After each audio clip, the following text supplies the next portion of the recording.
오늘은 그 다음 토픽인 플로우 컨트롤이랑 커넥션 매니지먼트 얘기하고 커넥션 컨트롤은 간단히만 개념적인 부분 얘기하고 이제 마칠 거예요.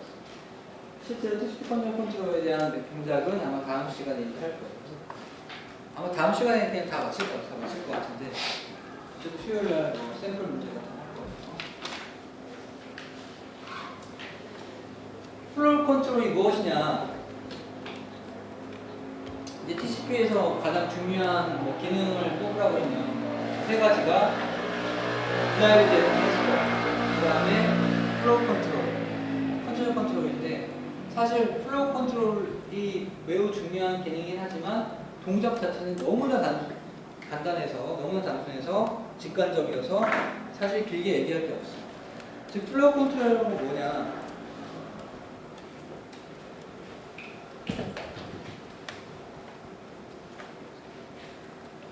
TCP라는 것은 두 프로세스 사이에 데이터를 주고받는 것을 반장하고 결국에는 예를 들면 얘가 샌더고 리시버라고 봤을 때 각자 자기 자신의 각자 자기 자신이 보내는 데이터의 양, 데이터를 보내는 속도를 조절할 수 있잖아요. 그렇죠. 그러면 내 마음대로 이렇게 조절할 수도 있지만 실제로는 의미가 있으려면 받는 사람의 능력에 맞춰서 보내줘야겠죠. 이게 바로 플로우 컨트롤인데 좀 더 자세히 이야기해요. 자, TCP 연결이 한번 생성되면 결국에는 이 안에 이 내부에 뭐가 생성되는 거라고 그랬죠? TCP 버퍼 두 개가 필요하겠지. 그래서 샌드 버퍼 그다음에 리시브 이렇게 TCP 커넥션마다 이렇게 딱 버퍼 두 개가 생기는 거고 샌드 버퍼 얘도 마찬가지로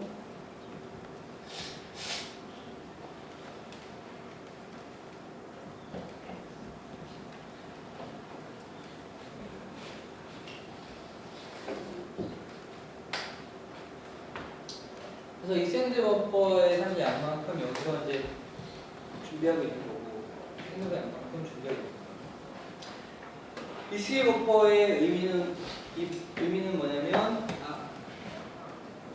순서에 맞지 않게 오는 데이터들 쭉 쌓아오는 의미가 있어요. 그런데 생각해 봅시다. 결국 우선 데이터가 들어오면 사실은 리시브 버퍼에 가는 게 있다가 위에서 애플리케이션에서 리드를 하듯이 이게 가는 거예요. 여러분들 소켓 프로그래밍 해봤잖아요. 해봤죠? 데이터 어떻게 읽었냐면 리드를 읽었어. 그렇지. 리드가 뭐를 읽었어요? API 있었죠. 그걸 읽었지. 그렇죠. 결국에는 리드는 뭐든 간에 딱 여러분 프로그램에서 딱 그걸 하면 소켓을 통해서 리드를 하면 이 소켓을 통해서 받은 데이터가 여러분한테 가는 거잖아. 이게 어디서부터 오는 거냐면 바로 여기서 끌어당기는 거예요. 이해돼요? 이해돼? 이건 이제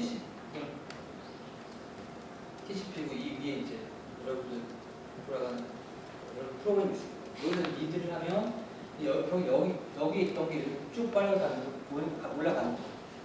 그런 건데 이제 예를 들면 보내는 사람 입장에서 사실은 여기 이 윈도우 키만 한꺼번에 보낼 수 있다고. 그렇지. 그렇죠. 보낼 수 있는데 이만큼 그냥 쭉 보낼 수 있는 건데 만약에 이 리시브 버퍼에 실제로 지금 뭔가 빈 공간이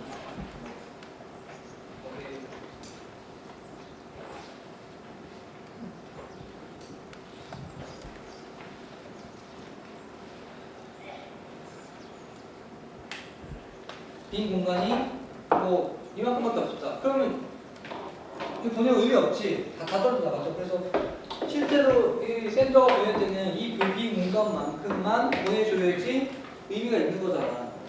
그러니까 즉 리시버가 받을 수 있는 능력만큼 얘가 보내줘야지 의미가 있는 거라고.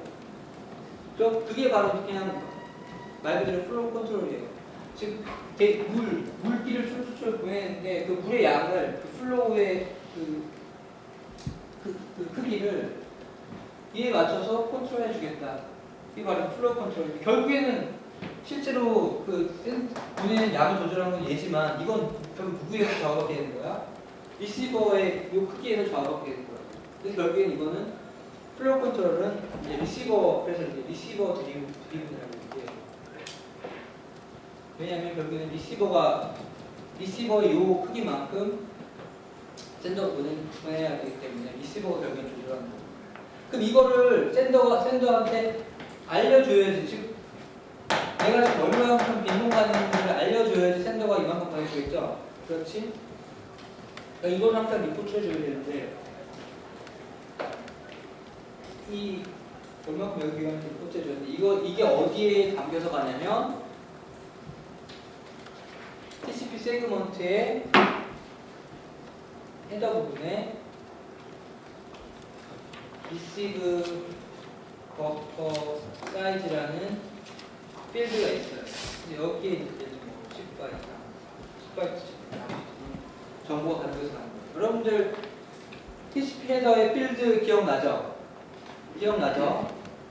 거기에 리시브 버퍼라는 필드가 있었다고. 이게 바로 이 용도야. 항상 내가 지금 얼마만큼 빈 공간이 있는지를 알려주기 위해서. 계속 알려주니까 샌더는 그만큼만 딱 보내줄 수 있는 거예요. 플로우 컨트롤은 항상 리시버가 드라이브를 하는 거예요. 리시버들이. 근데 봐봐, 양쪽에서 서로 세그먼트 막 보내고 난리 나는 거지, TCP는. 그러니까 여기서 가는 여기서 가는 이제 TCP 세그먼트는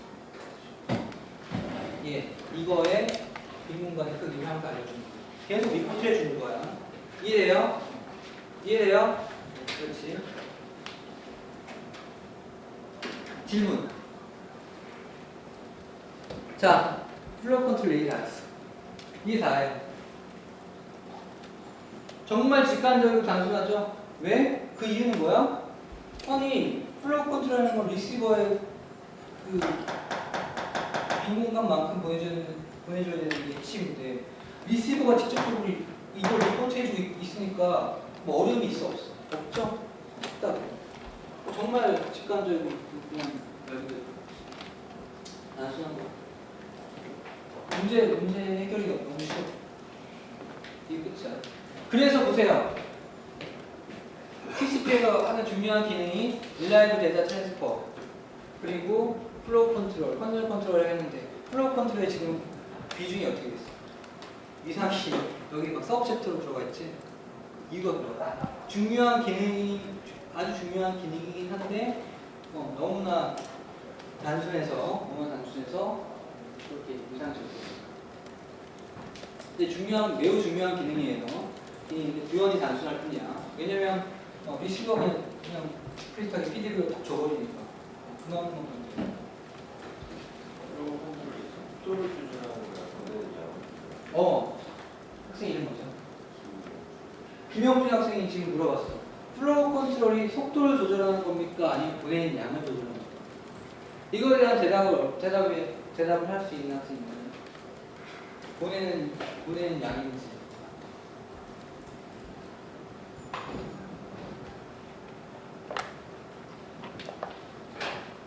좋은 질문이네.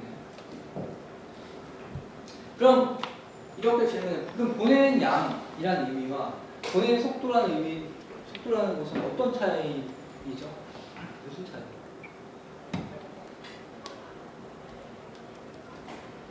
자, 보내는 양이라는 개념을 좀 접근해 볼게요.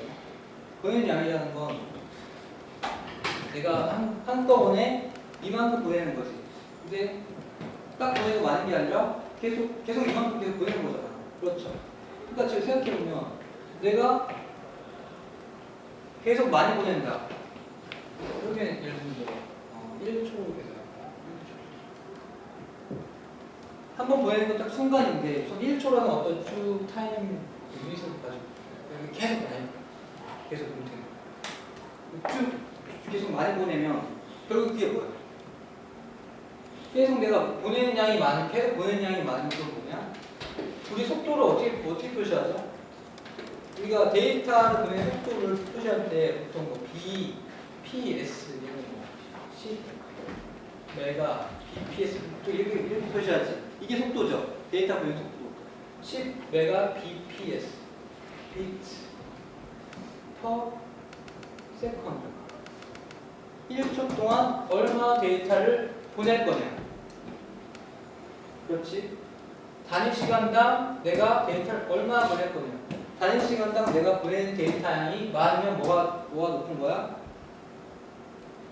단위 시간당 보내는 데이터 양이 많으면 뭐가 높아? 보내는 속도가 높아.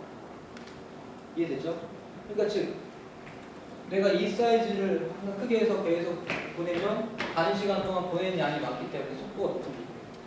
이 사이즈를 단위 시간당 이 사이즈를 계속 조금씩 해서 보내면 단위 시간당 보내는 데이터 양이 적기 때문에 보내는 속도가 작아요. 이해되죠? 그러니까 결국에는 따지고 보면 이게 너무 큰 관점에서 봤을 때 보내는 양을 계속 크게 하면 보내는 속도가 빠른 거예요. 이거 같은 개념이라고 보면 돼요. 그래서 이 사이즈에 맞춰서 조금씩 보내면 속도가 작은 거고 이 사이즈가 커가지고 그러면 속도가 빠르게 돼요. 이해되죠?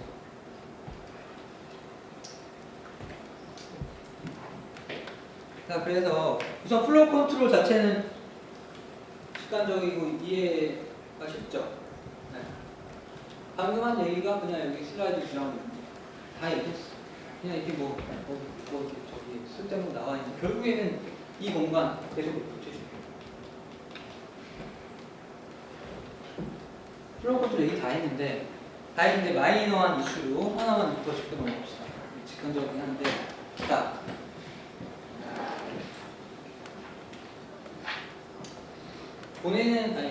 지금 남아있는 공간을 리포트한다고 했어. 그런데 이게 단순히 뭐가 뺏기지 않아서가 아니라 지금 결국 이게 읽는 속도랑도 또 연관이 있다. 거기 애플리케이션에서 이거 안 읽고 있으면 여기 이제 쌓이는 거야. 이해되죠?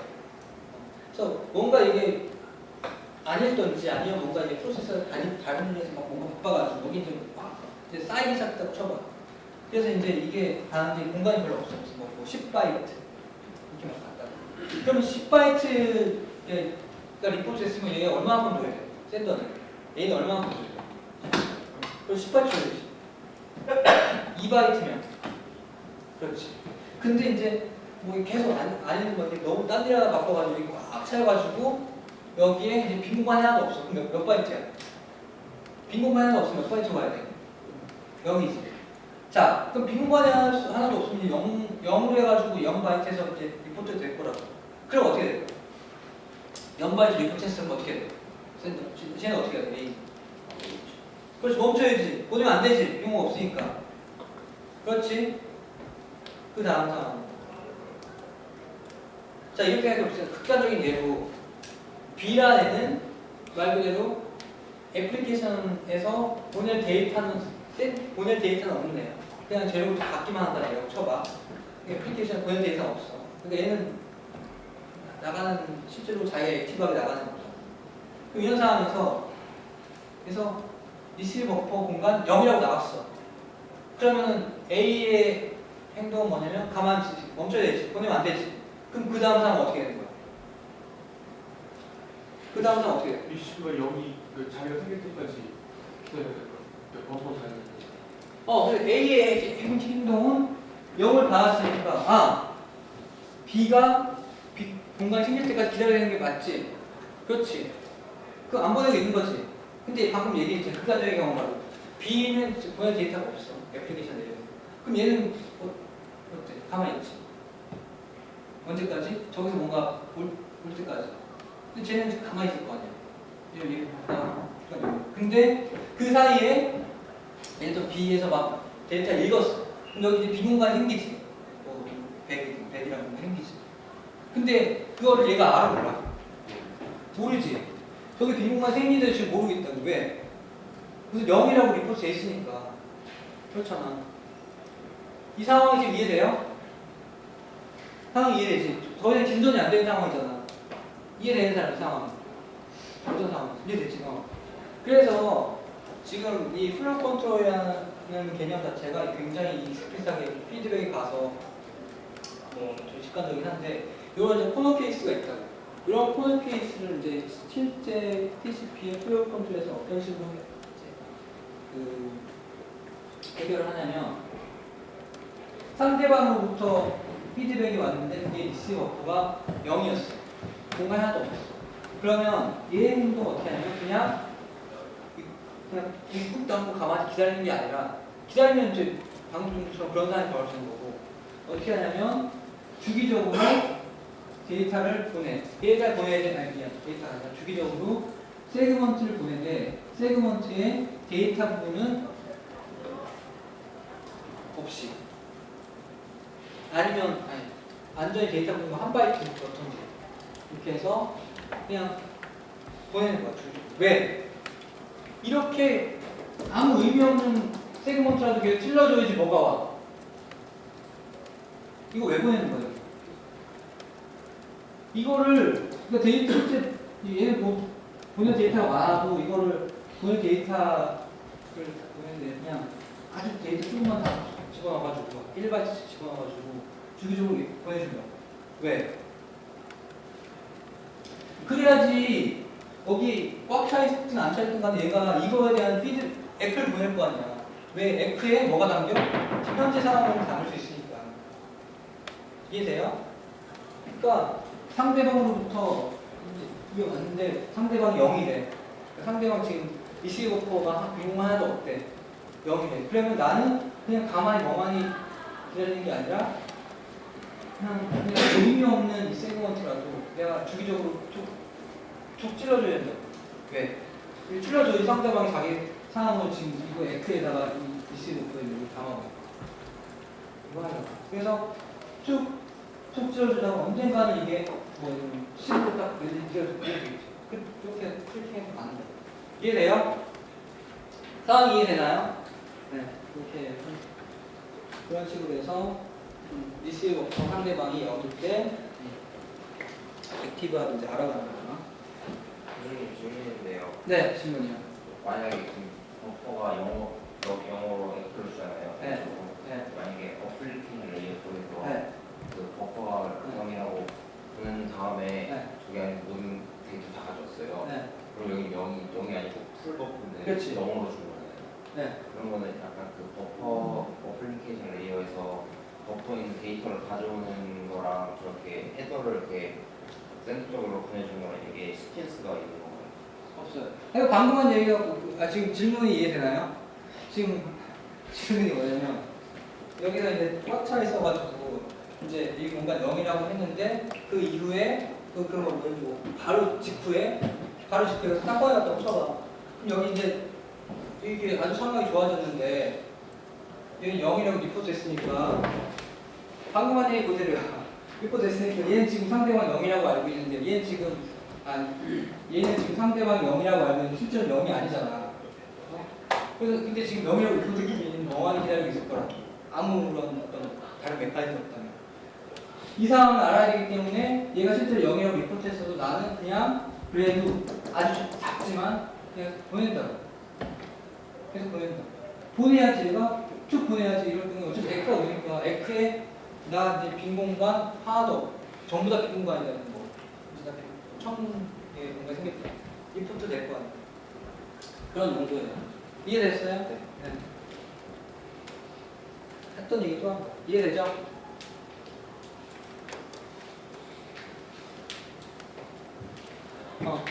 플로우 컨트롤은 단순할 수밖에 없어. 왜? 아니 지금 문제 자체가 리시버의 능력을 우리가 알고 싶은 건데 리시버 공간을 알고 싶은 건데 리시버가 아주 친절하게 리포트 해주네. 그럼 게임 끝이지. 길게 얘기할 게 있나? 네. 그래요. 플로우 컨트롤은 아주 중요한 기능이지만 그 자체는 단순해. 왜냐하면 리시버가 도와주고 있기 때문에. 질문 있으면 해요. 주말에도 공부하고 생각나죠. 나도 관계없으니까. 자, 오늘 두 번째 얘기는 커넥션 매니지먼트. 지금 무슨 얘기냐? 지금 이제 양쪽에서 뭐 데이터를 막 주고받고 있는데 결국에는 이거 하기 위해서 필요한 게 이거 하기 위해서 필요한 구조체는 실질적으로 이거라고. 양쪽에 범퍼 쪽에 딱 있어야 되고 그 다음에 뭐를 알면 되냐면 내가 보낸 데이터들의 나의 시퀀스도 내가 딱 알아낼 건지 만들어야 되고 그 다음에 뭘 알아야 되냐면 상대방의 시퀀스 넘버가 지금 어떻게 되는지 트래킹 해야 된다. 이게 이제 딱 세팅이 되면 그 다음부터는 리라이블 데이터 트랜스퍼 할 수 있고 그렇지. 물론 뭐 타이머 같은 거 잡다기 많아야 돼. 핵심으로 이렇게 해요. 얘는 이제 자기 자신의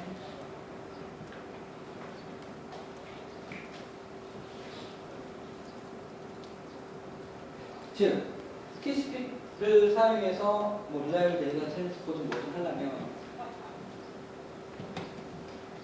내가 버퍼, 샌드워퍼, 리시워퍼 만들어야 되고 그 다음에 내 시퀀스 넘버 결정해서 상대방한테 알려줘야 되고 상대방 시퀀스 넘버 상대방으로부터 받아와야 된다. 처음 이런 준비 작업이 필요해요. 실제 데이터가 필요. 이걸 하기 위한 게 바로 커넥션 매니지먼트 중에서 커넥션 에스태블리시먼트, 즉 커넥션을 만드는 그런 이제 동작 과정인데 뭐 어렵게 생각할 거 하나도 없어. 그냥 보세요. 자, 이게 A, B, 얘 클라이언트 서버라고 했죠. 그러면 누가 처음에 이제 TCP 커넥션을 이제 열자고 요청할까? 클라이언트겠죠. 서버는 그냥 멍하니 기다리고 있는 거고 클라이언트가 TCP 커넥션을 열자고 요청을 할 거야. 그럼 실제 TCP 커넥션을 요청하는 그 동작은 데이터가 왔다 갔다 하는 건 아니라고. 그렇지. 데이터는 이제 이 이후에 이제 있고 이런 걸 만들기 위해 작업을 먼저 해야 된다. 그게 바로 이제 TCP 커넥션 에스태블리시먼트. 또 다른 말로 TCP 3-way 핸드쉐이크라고 불러요. 이름이 왜 3-way 핸드쉐이크냐면 단순히 3번 왔다 갔다 할 거야. 보세요. 자, 클라이언트가 서버한테 먼저 TCP 커넥션을 열고 싶다는 의사표시 표현을 해.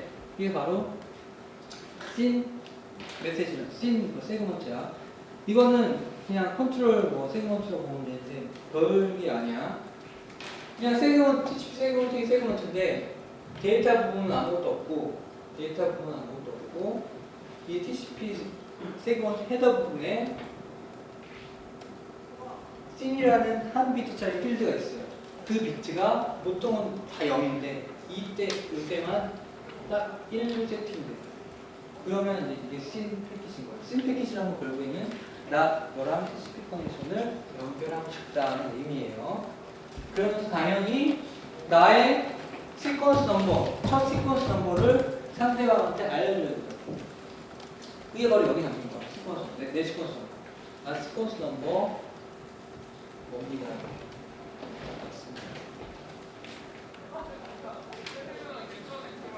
자, 여러분이 TCP 세그먼트 헤더 기억하고 있는지 모르겠는데 중요하다고 했어요. TCP 세그먼트 헤더 봅시다. 여기 뭐 여러 가지 있는데 여기 전에 우리 얘기할 때 설명 안 한 자잘한 한 비트짜리 필드들이 있다고.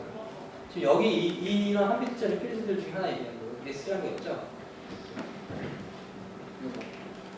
요게 바로 SYN을 위한 한 비트짜리 플래그야. 요게 평소에 막 데이터 왔다 갔다 하는 항상이지 이 0인데 그때 TCP 커넥션 열고자 하는 SYN 패킷에서만 이렇게 16 딱 세팅. 그러면은 서버가 이걸 받으면 지금 상대방이 나랑 지금 TCP 커넥션 열고자 하는구나라는 의사표를 봐야 돼요.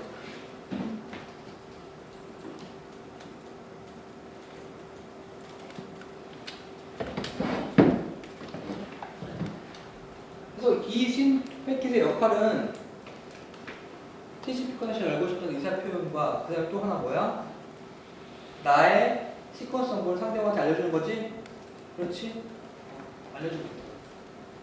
그럼 서버는 딱 받아서 오케이 그러면 TCP 커넥션 열자 라는 의미로 피드백을 주는데 그게 바로 sinec예요. sinec는 역시 sin 그 플래그가 1로 세팅이 되어 있고 이제 자기 자신의 시퀀스 한번 알려줘야겠지? 그러니까 이거 y가 뭐 상대방한테 알려주고 이 당연히 이제 sin에 대한 ec였으니까 ec 밑 1이고 sin ec고 sinec의 의미로 요 클라이언트가 보내왔던 시퀀스 넘버에 그냥 1을 딱 더해서 보내주게 돼요. sinec. 그리고 이제 여기 끝이 아니라 클라이언트는 이 sinec에 대해서 또 한 번 ec를 한 번 더해줘. 근데 이 sinec에 대한 ec는 더 이상 sin 필드가 1이 아니에요. 이 이후부터는 sin 필드는 0이에요. 그리고 이 세 번째 팩트는 데이터를 포함할 수 있어요. 그래서 데이터를 포함하든 데이터를 포함하지 않든 무조건 TCP 커넥션을 열기 위해서는 즉 다른 말로 이러한 리소스를 딱 생성하기 위해서는 이 세 번의 과정이 필요해요. sin, snec, ec. 그래서 세 번 이렇게 공작이 이루어지기 때문에 이름이 three-way handshake라고 불리고 three-way handshake라고 불리고 이 세 번 동작 과정이 딱 이루어진 이후에야 딱 이게 생성이 돼요. 이 세 번 동작이 이루어지면 딱 맞을 수 있겠지. 왜냐면 나 같은 경우에 이 연구 상대방한테 연결해서 그렇지. 요거 상대방부터 받아서 알지. 근데 이제 뭐 이 두 번 이렇게 요거 이렇게 갖다 요거만 가지고도 이제 왜 이거 만들 수 있지 않냐라고 생각할 수 있는 사람이 있을 거예요. 근데 굳이 시리얼 핸드쉐이크로 하는 이유는 왜일까요? 왜일까요?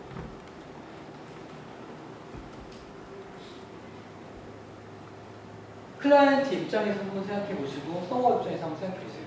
자, 이렇게 했을 때 투웨이 핸드쉐이크를 했다. 투웨이 핸드쉐이크를 했을 때 클라이언트 입장과 서버 입장을 봅시다. 자, 클라이언트 입장에서는 내가 야호 했는데 맞지? 그러니까 뭔가 됐구나 됐다. 근데 서버 입장에서는 야호 했는데 안 왔지. 서버 입장에서는 지금 확실하지 않거든. 이게 이게 가는지 안 가는지 모르겠고 우선 지금 했는데 만약에 이후로 클라이언트가 아무 응답도 없으면 어떻게? 그러니까 예를 들면 클라이언트가 뭐 어태커였어. 그래서 그냥 툭 심패킹만 보내가지고 이렇게 하겠다 하면 나는 안 되는 거죠. 그러니까 예를 들면 이 동작만 가지고 서버가 다 이런 걸 만든다고 쳐봐. 그러면은 공격하기 얼마나 쉽겠어? 그냥 클라이언트 그냥 서버에다가 할 때마다 이거 다 생기는 거지. 뭐 그런 보안적인 관점이 있고. 그냥 개념적으로 생각했을 때도 지금 서버 입장에서는 이거에 대해서 문제가 없어요. 그래서 스리 핸드쉐이크를 쓰는데 지금 이게 TCP만 특수하게 스리 핸드쉐이크를 사용하는 게 아니에요. 실제로 서로 뭔가 이제 교신을 할 때 스리웨이 핸드쉐이크로 많이 사용을 해. 여러분들 뭐 등산이나 뭐 암벽 공부할 때도 항상 세 번 왔다 갔다 하는 게 정석이에요. 왜? 처음 메시지를 발생시킨 사람은 이 라저를 들을 수 있는데, 그러니까 이거에 대한 확답을 들을 수 있는데, 이 받은 사람은 이렇게만 하면 투웨이면 확답을 못 받기 때문에 이렇게 하는 거예요. 자, 우선 여기 질문 있나요? 그러면은 네. 세 번째 네. 돌아올 때까지 이 20원은 버퍼를 안 만들잖아요. 네. 버퍼를 안 만들고 있어요. 실제로 그럴 동작이. 자, 그리고 여기서 이제 뭐 한 가지 더 얘기를 하자면, 자, 이게 그 유명하고 중요한 TCP/3 핸드쉐이크인데 이해되죠? 여러분들 여기서 확실하게 넘어가야 될 건 이게 기본적인 TCP/3 핸드쉐이크인데 이거는 이제 데이터가 있든 없든 간에 무조건 이루어지는 과정이고, 이 세 번째 이 에크 요거는 실제로 여기서 나가는 애플리케이션 데이터를 포함할 수 있다고 했어요. PDF를 할 수 있는 거야. 그렇기 때문에 여러분들 HTTP 우리 얘기할 때 그 이런 다이어그램이 기억나지 않는지 모르겠지만 다시 되새김질 해봅시다. 우리 HTTP 얘기할 때 이렇게 타임라인이 이렇게 있다고 해가지고 여기가 클라이언트고 여기 서버고, 제일 처음에 TCP, HTTP 리퀘스트 리스폰스 있기 전에 뭐가 있죠? 컨트롤 메시지 한번 왔다 갔다 하겠죠? TCP 커넥션. 그래서 뭐가 이제 컨트롤 메시지가 한번 이렇게 있고, 근데 이게 뭐 TCP와 관련된 거라고 했었고, 그 다음이 뭐였냐면 HTTP 리퀘스트라고 했었어요. 그리고 이거에 대한 답이 HTTP 리스폰스였어요. 이 그림 기억나요? 기억나지? 바로 요 HTTP 리퀘스트 리스폰스 이전에 있는 요 컨트롤 메시지 왔다 갔다 하는 게 바로 TCP CUA 핸드쉐이크의 신 패킷과 해크라고. 그리고 바로 이건 뭐야? 요 세 번째 요 에크인데 데이터가 같이 포함돼 나간 거라. 그러니까 여기서 CUA 핸드쉐이크 있는데 이렇게 된 거야. 시네크 에크. 이게 CUA 핸드쉐이크인데 마지막 에크에 데이터가 피드백이 된 거야. 이해돼요? 이해돼요? 이해되지? 네. 이게 좀 문제죠.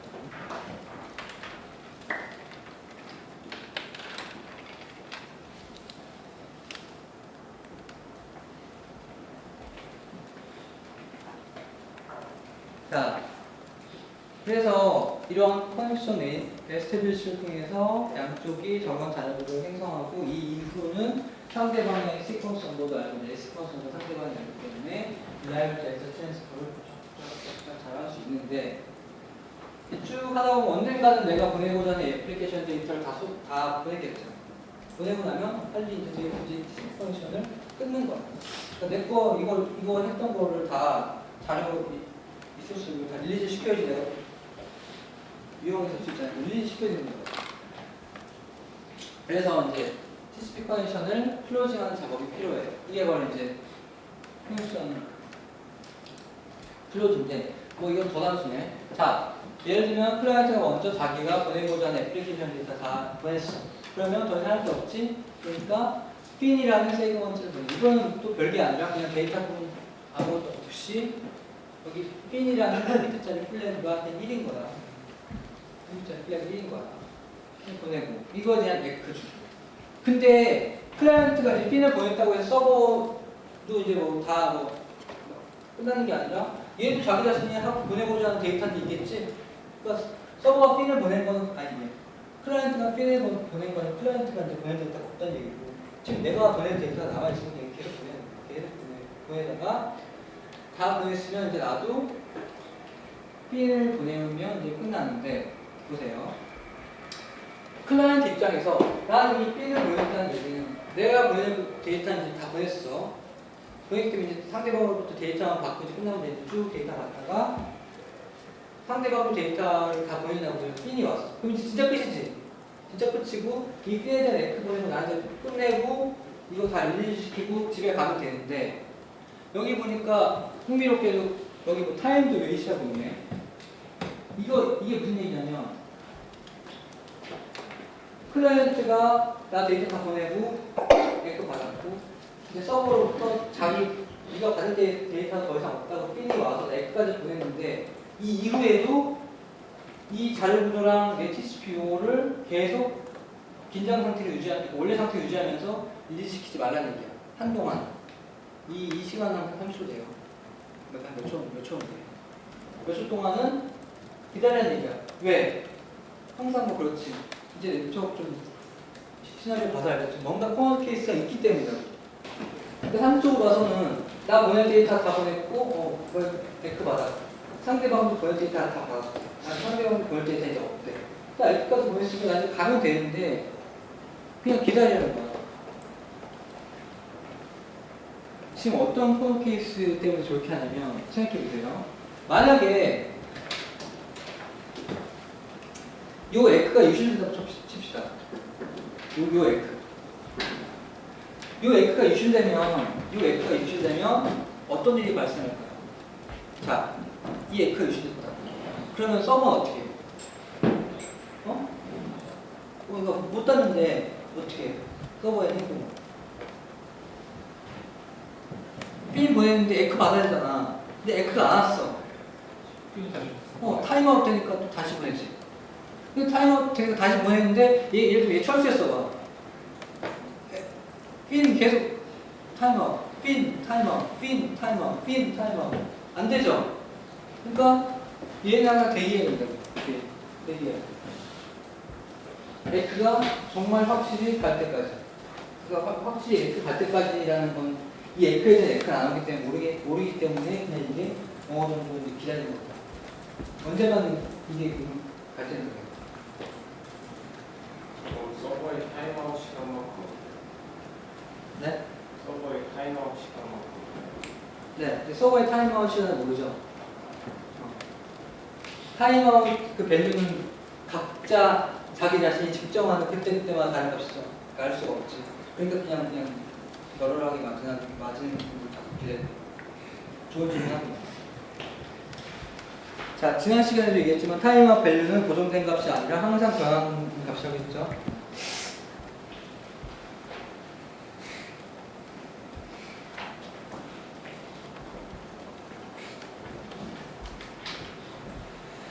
자, 그래서 얘기 다 했고 이제 요거는 이제 TCP가 커넥션을 만들고 서로 데이터를 주고받고 데이터를 다 보내서 커넥션 클로즈하는 까지 하는 그 일생을 그냥 뭐 클라이언트와 서버 측면에서 표시해 놓은 건데 그냥 보면 쓱 보면 돼요. 그냥 지금까지 우리가 했던 얘기에서 벗어나는 거가 없어요. C 패키지에서 만들고 자, 역시 빨리 나가. 다음 시간에 확실히 다 끝납니다. 여기까지 질문 있나요? 오늘 TCP 컨테이너 컨트롤을 자세한 이제 메커니즘은 다음 시간에 얘기하고 오늘은 이제 간략히 개념적으로 컨테이너 컨트롤의 의미와 TCP에서 어떤 방법으로 접근하는지에 대해서 얘기를 하고 마칠게요. 10분 안에 끝날 거야.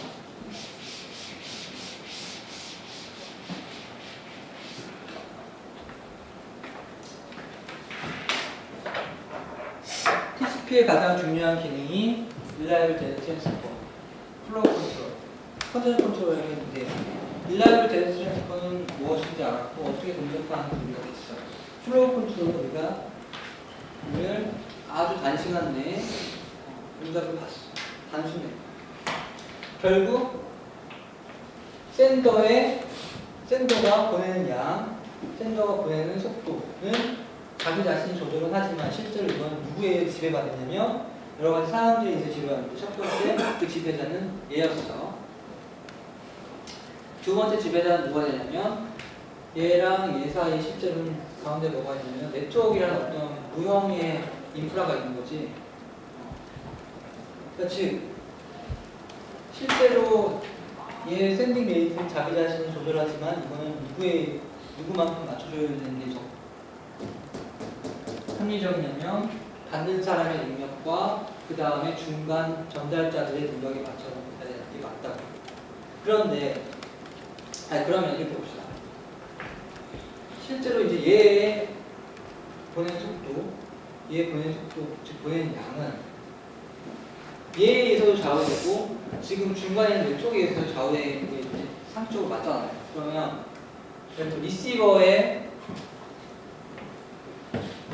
리시버의 한계, 능력치 한계가 있을 거고, 그 다음에 네트워크에 능력치 한계가 있을 거라고.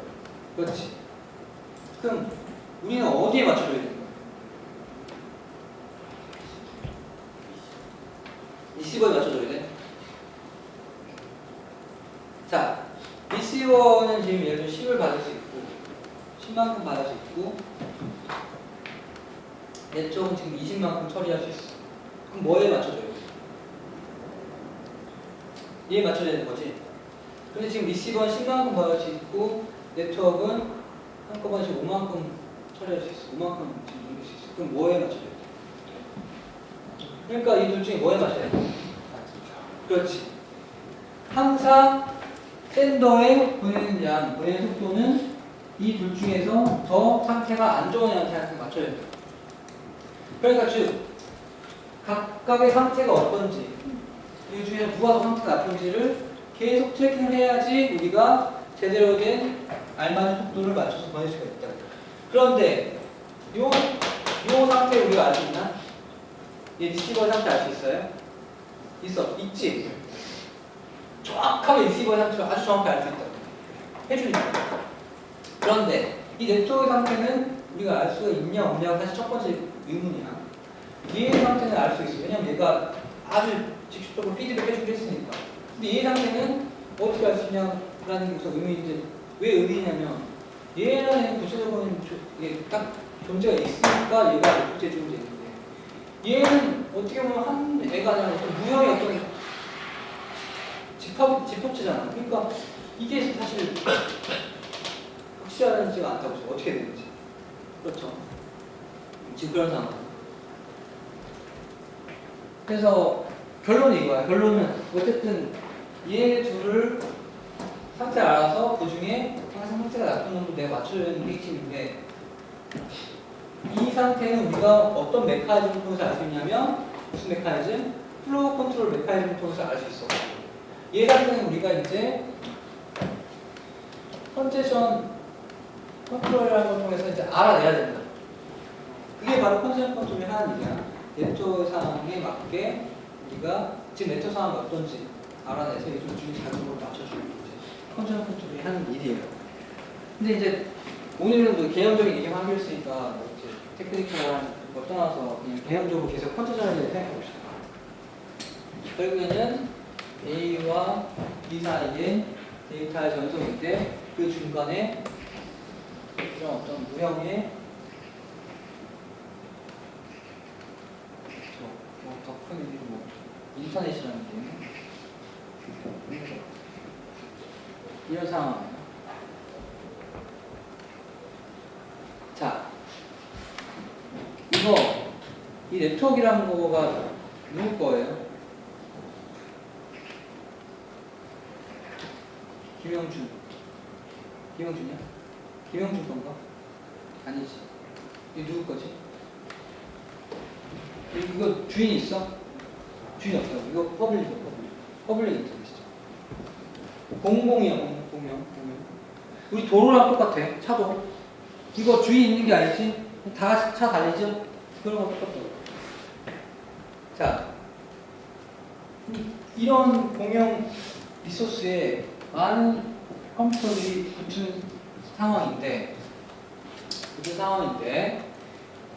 그러면 이거 공용 리소스를 사용하는 거고, 각자에 붙었어. 근데 이 각자는 각각 개별적인 독립적인 개체죠. 우리가 누구의 지배를 받는 건 아니지. 보내는 속도 우리 마음이지. 자, 보내는 속도 우리 마음. 그럼 각자가 마음속에서 원하는 건 뭐냐? 보내는 데이터 속도가 빠르기를 원해, 느리기를 원해? 빠르게 원하지. 그럼 매 순간마다 보내는 양이 많게 원하죠. 그게 인간의 그냥 본성이고. 자, 모든 사람들은 많이 쏟아붓기를 원해, 여기다가. 왜냐면 그래야지 빨리 보내는 속도가 빨라지니까. 그래서 그냥 내비두면 어떻게 하냐면, 사람들은 데이터 속도를 높여. 왜? 그게 보내는 양이 많아져서 내가 더 많이 빨리 보낼 수 있어. 그러니까 내비두면 사람들은 기본적으로 데이터를 많이 보낸다. 근데 이거는 공용이고, 그러니까 뭐 내 것도 아니니까 그냥 많이 보내지. 그럼 사람들이 내 비디오 많이 보내니까 어떻게 돼요? 그러니까 많이 보내면 어떻게 돼? 아니 뻔한 입장 막히잖아. 그것도 생각해봐요. 많이 나오면 어때? 막히지. 꽉 막힌다. 자, 그럼 꽉 막히는데 방금 했던 얘기를 그냥 되새김질을 보면 인간이기 때문에 각자 자기 자신에 대해서 그냥 단순히 욕망에 충실하게 행동할 뿐이고 데이터의 레이트를 높일 뿐이고 그럼 자연스럽게 좀 막히는 거는 어쩔 수 없는 거예요. 그러니까 내비두면 막혀. 그러니까 자유롭게 내비두면 막힌다고. 그럼 막히면 어떻게 해야 되냐? 막히면 어떻게 해야 돼? 더 데이터 레이트 높여야 되나? 그러니까 막히면 더 많이 부어야 돼? 더 많이 부으면 어떻게 돼요? 더 많이 부으면 더 막히지. 그러면 이 막힌다는 의미가 과연 TCP에서 어떤 의미인지 생각해보면 자, 막혔을 때 더 많이 부으면 혹은 길이 막혔을 때 차가 더 많이 나오면 상태가 더 악화된다는 건 뻔히 아는 사실이에요. 그런데 TCP 관점에서 보면 막혔을 때 더 막힌 것 자체만으로 TCP는 너무 안 좋은 거예요. 왜?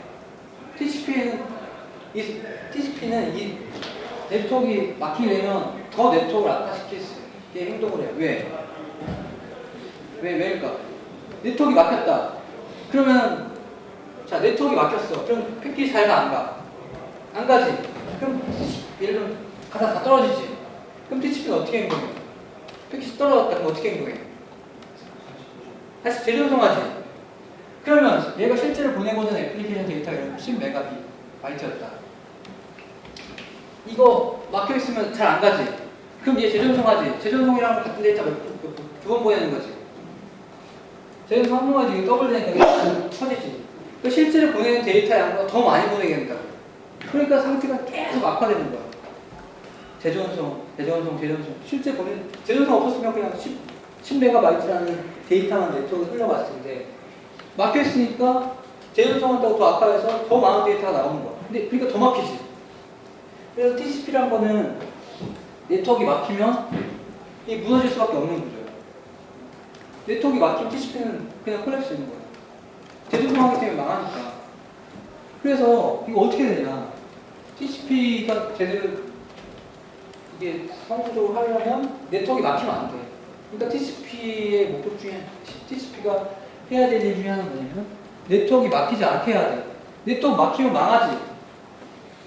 더 악화되지. 재전송한다고 난리 나요. 그러니까 TCP가 해야 될 일 중에 하나는 네트워크가 막히지 않게 해야 된다고. 그럼 그 얘기는 뭐냐면 내가 데이터를 마구잡이로 많이 보내면 돼, 안 돼? 안 되지. 항상 안 막히게 나는 이걸 만들어야 돼. 자, 네트워크가 막힐 것 같아.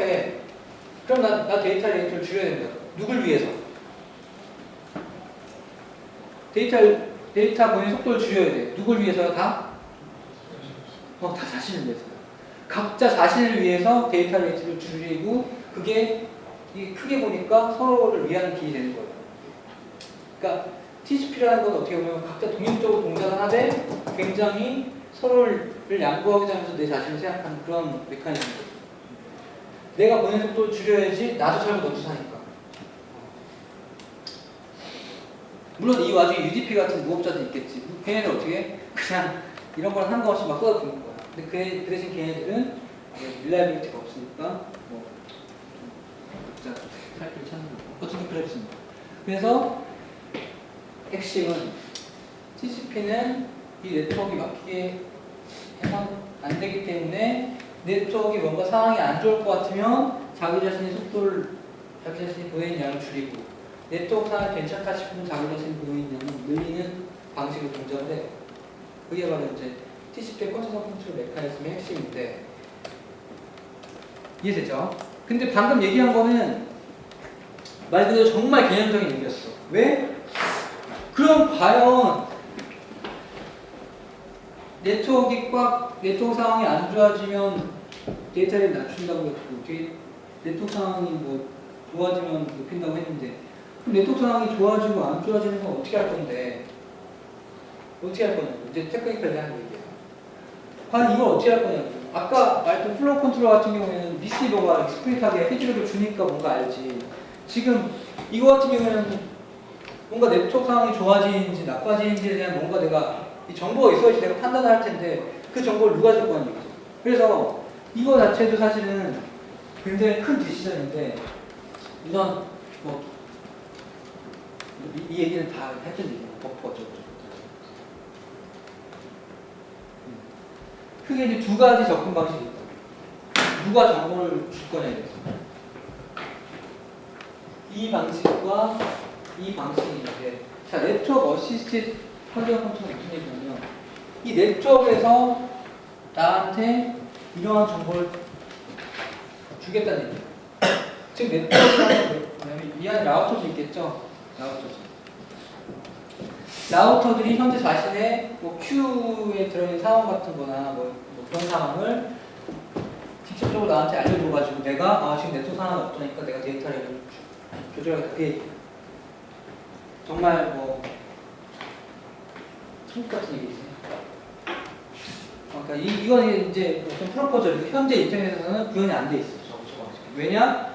지금 라우터들 지금 그런 일 할 시간이 없어요. 이거 빠른 라인 스피드 이거 포워딩하게 바꿔줄게 못한다. 그래서 방금 말했던 이 네트워크에서 이런 정보를 나한테 주는 거는 말 그대로 하나의 프로포즈일 뿐이고 실제 현재 인터넷에서 구현되는 방식은 이 첫 번째 방식 end to end 컨디션 컨트롤인데 여기엔 end to end 우리는 저기 가운데 코어에 있는 게 아니라 엣지 즉 각 양쪽 엔드에 있죠. end to end 얘네들이 그냥 이 안에 내부 상황을 유추해서 알아서 이거 해봐라 이 얘기야. 우리는 아무 정보도 줄 능력이 없으니까 지금 이거 특히 전선으로 바쁘니까 우리 내부의 상황을 각자가 알아서 유출해서 안 좋은 것 같으면 줄이고 괜찮은 것 같으면 유출해요. 근데 너무 무책임하잖아. 아무것도 안 주는데 어떻게 유출해? 그래서 그래도 해야지 어떻게? 그래서 유추할 수 있는 단 하나의 키가 되는 게 뭐냐면 바로 방금 계속 얘기한 TCP 세그먼트 계속 왔다 갔다 TCP 세그먼트 가면 에코 뭐 그렇게 왔다 갔다 하죠. 그냥 그것만 가지고 유추하는 거예요. 그러니까 예를 들면 세그먼트 쭉 보내는데 TCP 동작대로 하면 세그먼트 보내면 뭐가 와야 돼? 뭐가 와야 돼? 에코가 와야 되죠. 에코가 와야 되는데 에크가 느리게 온다든지 아니면 에크가 안 온다. 그럼 뭐야? 뭔가 문제가 생긴 거지. 그래서 TCP의 에크가 어떻게 동작하는지를 가지고 네트워크 상황을 유추하는 방식을 현재 TCP에서 컨디션 컨트롤에서 취하고 있고 그렇기 때문에 아주 정확하게 써야겠어요. 아주 정확하지 않다고. 그러니까 대충 비슷하게 유추는 가능하지만 아주 정확하지 않기 때문에 계속 이걸 공정하게 하시고 결국에는 전송하는 속도, 전송량을 조절하는 건 이거라고. 그러니까 이게 샌드버퍼고 실제로 이 샌드버퍼가 예를 들면 뭐 한꺼번에 1000개 세그먼트 볼 수 있다. 그러면 이 내에서 안에서 윈도우가 움직일 것 같아요. 네트워크 상황이 아닐까. 지금 피드백이 잘 나온다. 막 패키지 켜낸 것 같다. 그러면 이게 여기서 윈도우 사이즈를 줄어들고 피드백이 잘하는데 네트워크가 좀 잘 되는 것 같다고 하는 얘기 늘어나요. 그런 식으로 계속 스탠딩 AH가 나가는 윈도우 사이즈 조절되고. 자, 여러분들 보면 뭐 영화 다운받을 때 아니면 파일 주고받을 때 전원 속도 나오지. 계속 변하죠. 그거 바로 이거야. 계속 피드백, TCP 피드백 계속 받아가지고 그 유추해가지고 이거 계속 조절하는 거야. 결국엔 컨디션 컨트롤. 이렇게 계속 변하는 거야. 알겠어? 자, 질문. 네, 수고했습니다.